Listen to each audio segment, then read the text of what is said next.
अस्सलाम वालेकुम। उम्मीद करती हूँ आप लोग खैरियत से होंगे। आज का जो हमारा टॉपिक है डैट इज़ ट्रांसफीमोरल प्रोस्थीसिस। ठीक है, प्रोस्थीसिस का मतलब हमें पता है कि प्रोस्थीसिस कोई भी ऐसा आर्टिफिशियल लिम्ब होता है जिसको हम अप्लाई करते हैं ताकि वो हमारे लिम्ब का फंक्शन परफॉर्म कर सके। ठीक है, प्रोस्थीसिस हमें पता है कि हम एम्पुटेशन वगैरह के केसेस में अप्लाई करते हैं। ठीक है, जब भी एम्पुटेशन होती है, एम्पुटेशन मीन्स किसी भी डिज़ीज़ की वजह से, ट्रोमा की वजह से या इन्फेक्शन वगैरह की वजह से हमें पेशेंट का कोई भी लिम्ब कट करना पड़ता है। वो अपर लिम्ब भी हो सकता है, लोअर लिम्ब भी हो सकता है। ठीक है, ये सारी हमने पीछे टाइप्स पढ़ी हैं एम्पुटेशन की। ठीक है, तो ट्रांसफेमोरल प्रोस्थीसिस के अंदर क्या होता है? ट्रांसफेमोरल का मतलब है अबव नी।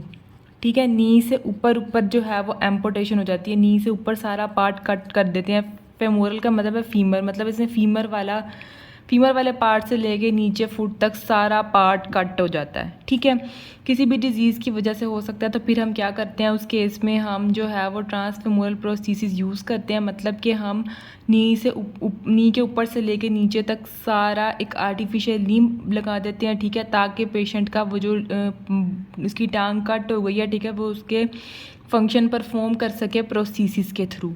ठीक है, आज हम ट्रांसफेमोरल प्रोस्थीसिस को डिटेल के अंदर स्टडी करेंगे। ठीक है, हम देखेंगे कि इसके पार्ट्स कौन से हैं। ठीक है, और उसके पार्ट्स के भी आगे पार्ट्स हैं, उन सब को हम डिटेल के अंदर स्टडी करेंगे। ठीक है, सबसे पहला हम डिस्कस कर लेते हैं कि मैंने आपको बता दिया कि ट्रांसफेमोरल प्रोस्थीसिस क्या होती है। अबव नी एम्पुटेशन, मतलब फीमर से लेके नीचे फुट तक सारे जो लेग है वो कट हो जाती है। ठीक है, अच्छा, अब वो कह रहे हैं कि एम्पुटेशन बिटवीन फीमोरल एपिकोंडाइल्स। ये हमने एनाटमी पढ़ी हुई है। ठीक है, उसके अंदर आपको पता होगा कि फीमोरल एपिकोंडाइल्स कहाँ पे लोकेटेड होते हैं। ठीक है, फीमोरल एपिकोंडाइल्स और ग्रेटर ट्रोकेंडर के दरमियान जो है वो एम्पुटेशन होती है। ठीक है, और फिर हम उसको फिट करते हैं ट्रांसफेमोरल प्रोस्थीसिस से ताकि वो जो टांग है उसका फंक्शन परफॉर्म होता रहे। ठीक है, अब हम देखते हैं कि ट्रांसफेमोरल प्रोस्थीसिस के पार्ट्स कौन कौन से हैं। पहला इसका पार्ट है फुट एंकल असेंबली, दूसरा है शैंक, तीसरा है knee unit, fourth one socket and fifth one suspension devices. आपने याद रखना है ये 5 मेन पार्ट्स होते हैं। ठीक है, कभी कभी इसके अंदर 6 पार्ट भी इंक्लूड हो जाता है, डैट इज़ कॉल्ड पाइलोन। ठीक है,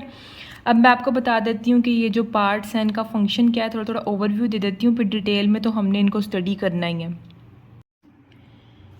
पहला जो पार्ट है ट्रांसफेमोरल प्रोस्थीसिस का वो है फुट एंकल असेंबली। ठीक है, मतलब इसमें फुट और एंकल होता है। ठीक है, मतलब आर्टिफिशियली होता है, आर्टिफिशियल लिम्ब। ठीक है, आर्टिफिशियल बना हुआ फुट और एंकल होता है, और उसका काम क्या होता है कि वो हमारा जो जैसे नेचुरल फुट होता है ना, फुट और एंकल फंक्शन कर रहा होता है, उसी की तरह का उसका फंक्शन होता है, लेकिन होता आर्टिफिशियल है। ठीक है, और हमारे नेचुरल जो फुट और एंकल है उनका फंक्शन यही होता है कि उन्होंने क्या करना होता है, स्टेबिलिटी प्रोवाइड करनी होती है, शॉक एब्जॉर्ब करना होता है। ठीक है, सेम फुट एंकल असेंबली का भी यही फंक्शन होता है, बट फ़र्क ये होता है कि ये आर्टिफिशियल होता है। ठीक है, अच्छा, नेक्स्ट जो पार्ट है डैट इज़ शैंक।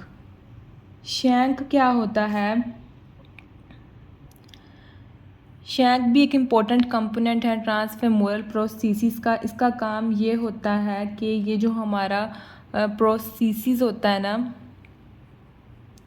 उसको ये कनेक्ट करता है,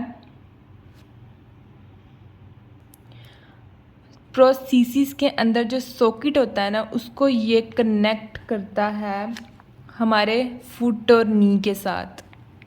ठीक है, अब सॉकेट क्या होता है वो मैं आपको बताती हूँ। ठीक है, फुट एंकल असेंबली मतलब कि ये जो सॉकेट वाला पार्ट है इसको ये कनेक्ट करता है फुट एंकल असेंबली के साथ, उसे हम शैंक कहते हैं। ठीक है, अब सॉकेट क्या होता है? एक टर्म है रेजिडुअल लिम्ब, पहले भी मैंने आपको पढ़ाई हुई है, रेजिडुअल लिम्ब। रेजिडुअल लिम्ब हम कहते हैं कि फॉर एग्जांपल हमने पेशेंट की टांग कट की, टांग कट करने के बाद जो उसका रिमेनिंग पोर्शन बच जाता है उसे हम कहते हैं रेजिडुअल लिम्ब। ठीक है, अच्छा, अब उस रेजिडुअल लिम्ब के ऊपर जिस चीज़ को हम कवर करते हैं, ठीक है, वो होता है सॉकेट। ठीक है, सॉकेट प्रोस्थीसिस का वो पार्ट होता है जो रेजिडुअल लिम्ब के बिल्कुल ऊपर होता है, रेजिडुअल लिम्ब को कवर कर रहा होता है। रेजिडुअल लिम्ब क्या होता है? एम्पुटेशन के बाद जो रिमेनिंग पोर्शन बच जाता है लेग का, उसे हम कहते हैं रेजिडुअल लिम्ब। ठीक है। अब सॉकेट को कनेक्ट करने के लिए फुट एंकल के साथ यूज़ होता है शैंक। ठीक है। नेक्स्ट पार्ट है नी यूनिट। नी यूनिट का फंक्शन ये है, अब जैसे मैंने आपको बताया कि फीमर वाले पोर्शन से लेकर पूरा नीचे तक ये प्रोस्थेसिस होता है। ठीक है। तो जाहिर सी बात है पेशेंट ने चलना भी है, उसने बैठना भी है। ठीक है। तो सिटिंग वगैरह के दौरान पेशेंट को बेंडिंग मूवमेंट रिक्वायर होती है, मतलब उसकी जो लेग्स हैं वो बेंड होता है, नी पे बेंडिंग मूवमेंट होती है। ठीक है। तो नी यूनिट का काम यही होता है कि ये बेंडिंग मोशन प्रोवाइड करता है नी को, ताकि पेशेंट बैठ सके। ठीक है। उसके बाद लास्ट पार्ट है सस्पेंशन डिवाइस। सस्पेंशन डिवाइस का क्या काम है? सस्पेंशन डिवाइस प्रोस्थेसिस को रेजिडुअल लिम्ब के साथ अटैच करता है डिफरेंट कंपोनेंट्स के थ्रू। ठीक है। इसमें आ जाता है सक्शन सिस्टम, उनको भी हम आगे डिटेल में पढ़ेंगे। ठीक है। डिफरेंट स्ट्रैप्स, लाइंस वगैरह यूज़ करके ये कनेक्ट करता है हमारे प्रोस्थेसिस को रेजिडुअल लिम्ब के साथ। ठीक है। और अच्छी तरीके से कनेक्ट करता है, उसको वहाँ पे लॉक कर देता है ताकि वो वहाँ पे कोई भी मूवमेंट वगैरह ना हो। मतलब मूवमेंट वगैरह होगी अननेसेसरी या अनइंटेंशनली या अनएक्सपेक्टेडली कोई भी मूवमेंट होगी तो पर्सन गिर सकता है। ठीक है। ये था ओवरव्यू पार्ट्स का। अब हम इनको डिटेल के अंदर स्टडी कर लेते हैं। ठीक है। सबसे पहला पार्ट था foot ankle assembly. Foot ankle assembly का मैंने आपको भी बताया कि जैसे हमारा नॉर्मल फुट और एंकल अटैच होता है, बिल्कुल उसी तरह से ये अटैच होता है। ठीक है। लेकिन फ़र्क ये होता है कि वो आर्टिफिशियली बना हुआ होता है। ठीक है। इसके अंदर वो कह रहा है कि सैक फुट कॉमनली यूज़ हो रहा होता है। सैक फुट क्या होता है? SACH foot stands for solid ankle cushioned heel. Solid ankle cushioned heel. ठीक है। फुट एंकल असेंबली के अंदर सबसे ज़्यादा सैक फुट यूज़ हो रहा होता है। SACH foot stands for solid ankle cushioned heel. ठीक है। इसके 3 पार्ट्स होते हैं सैक फुट के। पहला पार्ट जो है वो होता है सॉलिड एंकल, दूसरा पार्ट होता है कुशन्ड हील और तीसरा पार्ट होता है फुट बॉडी। ठीक है। उसके बाद वो कह रहा है कि सिंगल एक्सिस फुट जो है वो भी ज़्यादातर यूज़ हो रहे होते हैं। सिंगल एक्सिस फुट क्या होते हैं? सिंगल एक्सिस फुट जो है प्रोस्थेटिक फुट की ऐसी टाइप है जो मूवमेंट प्रोवाइड करती है। ठीक है। कुछ डिग्री मूवमेंट प्रोवाइड करती है एंकल जॉइंट के ऊपर, ज़्यादा मूवमेंट नहीं प्रोवाइड करती। ठीक है। To some extent ankle joint के ऊपर मूवमेंट प्रोवाइड करती है। उसके बाद वो कह रहा है any foot including the energy storing और releasing designs can be incorporated in a transfemoral prosthesis. ठीक है। मतलब वो कह रहा है कोई भी हम ऐसा डिज़ाइन इंक्लूड कर सकते हैं ट्रांसफेमोरल प्रोस्थेसिस के अंदर। फुट का कोई भी ऐसा डिज़ाइन इंक्लूड कर सकते हैं जो एनर्जी स्टोर कर सकता हो और एनर्जी रिलीज़ कर सकता हो। ठीक है। एनर्जी स्टोर और एनर्जी रिलीज़ बहुत इंपॉर्टेंट होते हैं गेट साइकिल के अंदर। ठीक है। जब पर्सन वॉक करता है। ठीक है। एनर्जी स्टोर होती है और रिलीज़ होती है जब जब हमें चाहिए होती है मूवमेंट या वॉकिंग वगैरह करते हुए। ठीक है। अच्छा, अब हम नेक्स्ट पार्ट की तरफ आ जाते हैं, डैट इज़ शैंक। मैंने आपको बताया शैंक इंपॉर्टेंट कंपोनेंट होता है ट्रांसफेमोरल प्रोस्थेसिस का, जो सॉकेट को प्रोस्थेटिक फुट या नी के साथ कनेक्ट करता है, या हम कह सकते हैं सॉकेट को फुट एंकल असेंबली के साथ कनेक्ट करता है। बात एक ही है। ठीक है। अच्छा, मैं आपको ना ऊपर एक चीज़ बताना भूल गई। मैंने आपको यहाँ पे बताया था पाइलोन भी हम इंक्लूड कर रहे होते हैं। ठीक है। पाइलोन क्या होता है? पाइलोन जो है वो हमारा जो सॉकेट है, सॉकेट को फुट के साथ कनेक्ट करता है। ठीक है। इसका भी यही काम होता है। एक वायर होती है, आपने देखा होगा प्रोस्थेसिस में पतली सी, ये कनेक्ट कर रही होती है प्रोस्थेसिस को, सॉरी सॉकेट को फुट के साथ। अच्छा, अब आप सोच रहे होंगे कि मैंने शैंक का भी यही बताया कि वो सॉकेट को कनेक्ट करता है फुट के साथ, और पाइलोन का भी यही बताया। ठीक है। बेसिकली दोनों का फंक्शन सेम है और दोनों ही इस तरह रोड शेप होते हैं, जो जिसके ऊपर वो सॉकेट लगा होता है, जिसके अंदर रेजिडुअल लिम्ब होता है, नीचे एंकल और फुट वगैरह वाला सारा स्ट्रक्चर होता है। ठीक है। लेकिन कुछ केसेस के अंदर, सॉरी कुछ प्रोस्थेसिस के अंदर हाँ शैंक लगा होता है, ये कुछ के अंदर पाइलोन, या हम कह सकते हैं किसी के अंदर हम शैंक बोलते हैं या पाइलोन बोलते हैं, लेकिन दोनों का फंक्शन सेम है कि सॉकेट को कनेक्ट करते हैं फुट के साथ। ठीक है। तो ट्रांसफेमोरल प्रोस्थेसिस के अंदर हम इसे शैंक बोल रहे हैं, ठीक है। अच्छा, अब हम शैंक की बात कर रहे थे। शैंक दो तरह का होता है, एक एक्सोस्केलेटल शैंक होता है और दूसरा एंडोस्केलेटल शैंक होता है, ठीक है। अब इन दोनों में डिफरेंस क्या है? जो एक्सोस्केलेटल होता है ना, उसके बाहर हार्ड आउटर शेल होता है, ठीक है। मीन्स उसका जो बाहर वाला शेल होता है ना, जो ये बाहर वाला शेल है, ये हार्ड होता है एक्सोस्केलेटल के अंदर, ठीक है।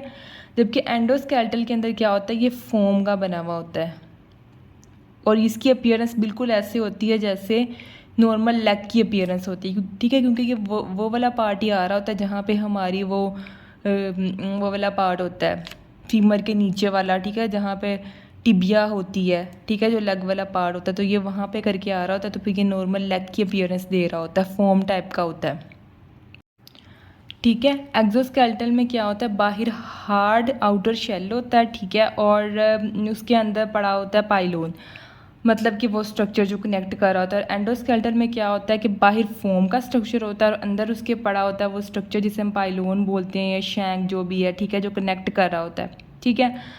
और क्या होता है कि ये नॉर्मल लेग की अपीयरेंस जैसा उसकी शक्ल दे रहा होता है एंडोस्केलेटल वाला, ठीक है।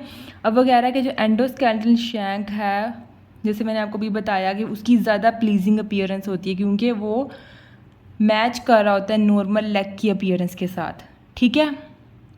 और हम इसको एडजस्ट भी कर सकते हैं अपनी मर्ज़ी से, ठीक है। और ये लाइटर भी होता है एक्सोस्केलेटल वाले से, क्योंकि मैंने भी बताया कि एक्सोस्केलेटल वाला तो हार्ड है, ठीक है, तो वो एडजस्ट भी नहीं हो सकता, ठीक है, और वो हैवियर भी होता है। जबकि ये वाला एडजस्ट भी हो सकता है क्योंकि ये फोम का बना हुआ होता है और ये लाइटर भी होता है, ठीक है। नेक्स्ट हम बात कर लेते हैं नी यूनिट की। मैंने आपको नी यूनिट का पहले भी बताया था कि इसका काम क्या होता है कि जब पेशेंट ने बैठना होता है, ठीक है, या उसने नीलिंग करनी होती है, तो उस दौरान उसने नी को बेंड करना होता है, ठीक है। नी को बेंड करने के लिए नी यूनिट हेल्प आउट कर रहा होता है। नी यूनिट की मदद से वो अपने नी को बेंड करके बैठ सकते हैं, कि नीलिंग वगैरह कर सकता है, ठीक है। अब वो कह रहा है कि जो कमर्शियल नी यूनिट्स आते हैं ना, वो 4 टाइप्स के होते हैं, ठीक है। 4 टाइप्स कह लेंगे, उनके अंदर 4 फीचर्स होते हैं, ठीक है।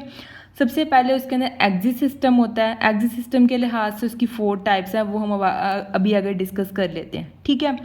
दूसरा उसके अंदर फ्रिक्शन मैकेनिज़्म होता है। तीसरा एक्सटेंशन एड्स लगे हुए होते हैं, ठीक है। और चौथा मैकेनिकल स्टेबलाइज़र होता है उसके अंदर, ठीक है। नी यूनिट मैकेनिकली स्टेबलाइज भी कर सकता है। ये चारों फंक्शंस वो कैसे करते हैं, ये फीचर्स किस तरह वर्क करते हैं, हम उनको देख लेते हैं, ठीक है।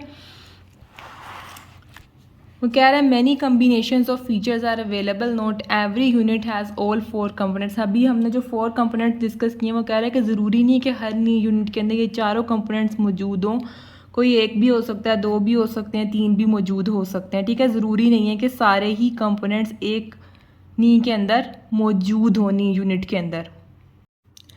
अब एग्जिट सिस्टम के लिहाज से नी यूनिट्स की 4 टाइप्स हैं, ठीक है। पहली है सिंगल एक्सिस, यहाँ पे 2 लिखी हुई है लेकिन मैं आपको चारों बताऊंगी। सिंगल एक्सिस नी, ठीक है।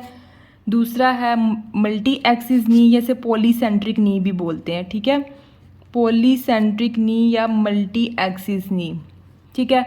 जो तीसरी टाइप है वो है मैनुअल लॉकिंग नी।